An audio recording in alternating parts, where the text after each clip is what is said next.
Hello friends, good morning. Welcome to my channel and welcome to my another new study vlog. Today 15 days of 60 days challenge. So তোমরা সবাই কেমন আছো? আমি ভালো আছি। তো আজকে ভিডিওটা আমি এখান থেকে শুরু করছি। তো ভিডিওটা স্কিপ না করে পুরোটা দেখবে। আজকে ফার্স্ট আমি হিস্ট্রি নিয়ে বসবো। তো হিস্ট্রি যে চ্যাপ্টারটা ক্লাসে করিয়েছে তো সেটাই আমি পড়বো। তো ওটা রেডি করে নিয়ে তারপর কি করছি আমি তোমাদের পরে জানাচ্ছি। ওকে।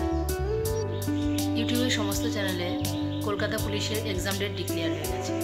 এক্সাম ডেট অফিসিয়ালি ডিক্লেয়ার হয়েছে 22 ডিসেম্বর কলকাতা পুলিশের এক্সাম হবে। তো আমরা সেই ডেটটার উপর নির্ভর করে আমরা কিন্তু আবার পড়া স্টার্ট করছি। তো সবার কিন্তু পড়ার ধরন কিন্তু একরকম নয়, এক একজনের এক এক রকমভাবে কিন্তু পড়ার ধরন।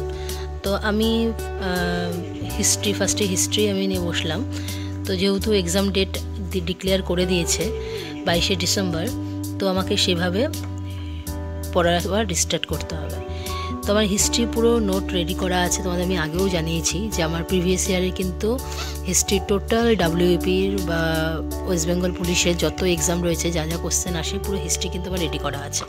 তো আমি ফার্স্ট অল কী করবো যে আমার যে এই যে বিসিএস ক্র্যাক বুকস যেটা রয়েছে সেখান থেকে আমি পুরো সিলেবাসে যে মানে হিস্ট্রি তো পুরো সিলেবাসে এখানে দেওয়া থাকে। তো চ্যাপ্টার ওয়াইজ আমি আগে বেসিকটা একবার রিভিশন দিয়ে নেবো, তারপরে আমি কোশ্চেন অ্যান্সার দেখবো। ওকে। তো তোমরাও কিন্তু আর টাইম নষ্ট না করে কিন্তু এবার লেগে পড়ো।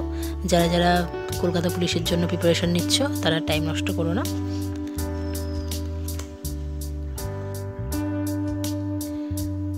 এখন আমি স্নান করতে যাবো, স্নান টান করে খাওয়া দাওয়া করে আপনাদের সাথে কথা বলছি। ওকে, সো ভিডিওটা দেখতে থাকো।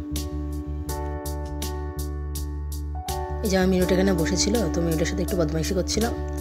আমি ওটা না ক্যামেরার সামনে আমি বলবো যে একটু তাকাবেই না, যখনই বলবো তাকা তখনই মুখ ঘুরিয়ে নেয়। তোর সাথে একটু বদমাইশি করছিল। তো এখন 5টা বাজে, আমার এখন পড়ানো রয়েছে, তো রেডি হয়ে নেবো। তো রেডি হয়ে এখন পড়া যাবো। তো পরে পড়িয়ে এসে আবার তোমাদের সাথে কথা হচ্ছে। সকালবেলা তো কী করেছি না করেছি পুরোটাই জানিয়েছি তোমাদের আমি।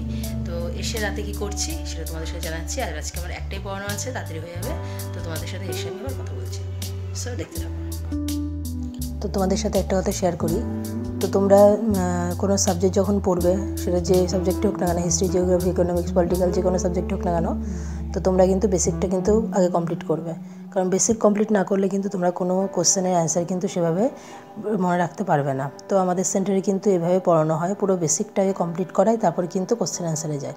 তো আমি আগে যে সেন্টারে পড়তাম সেখানেও ভালো পড়ায়, বলবো না খারাপ পড়ায়, বাট এখন যেখানে পড়ছি এখানে কিন্তু বেসিক নলেজটা কিন্তু অনেকটাই কমপ্লিট হয়ে গেছে।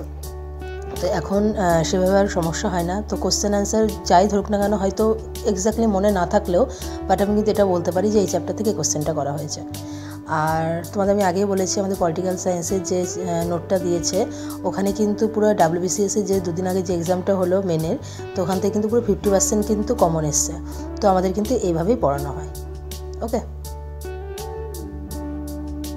এ দেখো রাতে আবার আমি পড়ে এসে দেখছি আমি মিনু আবার এখানে খেলা শুরু করেছিল।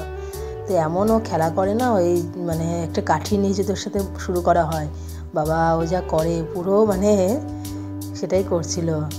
তো বেশ ভালোও লাগে ওর সাথে খেলা করতে। তো আমরা তাই করি, ওকে মানে এত জ্বালাই, আরও মজাও নেয়, বেশ খুব দুষ্টু ও। মানে এমন না মনে হয় না যে বিড়াল, জানো না, পুরো মানুষের মতো ওর আদব কায়দা সব কিছু। আর এত মানে জানে যে ওর নাম মিনু, ও যেখানে থাকুক আমি ডাকলেই চলে আসবে।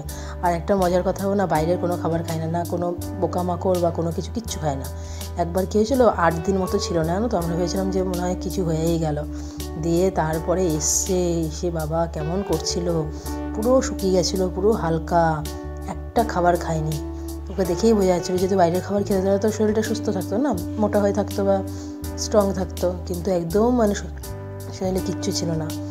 তো আমার মিনু এরকমই, বাইরের কিচ্ছু খায় না। আমরা বাড়িতে সবাই ওকে খুব ভালোবাসি, আমরা সবাই, মানে যদি ওকে কেউ না দেখতে পায় সবাই খবর নেই যে মিনু কই। আরও কোথাও যায় না এখন, আমাদের বাড়ির চারপাশেই থাকে, এই ছাদের উপরে বা পাঁচিলের উপরে এই ঘুরে বেড়ায়। আর খুব ভীতু, কোনো বিড়াল দেখলেই একদম ভয়ে পালিয়ে চলে আসে। এই তো আমার মিনু, সবাই ভালোবাসে ওকে।